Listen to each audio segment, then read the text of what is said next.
কবরের জীবনটা আসল জীবন। বিশ্বনবী দোয়া করতেন, আল্লাহুম্মা ইন্না নাউযু বিকা মিন আযাবিল কবর। আল্লাহ, আমি আপনার কাছে কবরের আযাব থেকে পানাহ চাই, কবরের আযাব থেকে বাঁচতে চাই।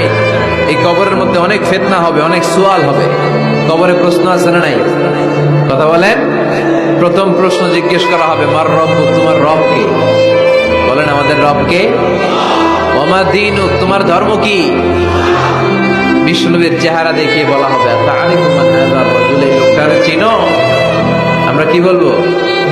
আমরা চিনি, উনি আমাদের প্রিয় রাসূল মুহাম্মদুর রাসূলুল্লাহ সাল্লাল্লাহু আলাইহি ওয়াসাল্লাম।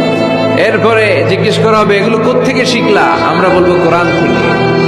ফায়ুফসাহু লাহু কবরুহু ৭০ যিরাআন। সুন্দর সুন্দর উত্তর করতে পারলে আপনার কবরটারে ৭০ হাত লম্বা করে দেয়া হবে। ইফতাহু লাহু বাবুন ইলাল জান্নাহ, জান্নাতের দিকে একটা দরজা লাগিয়ে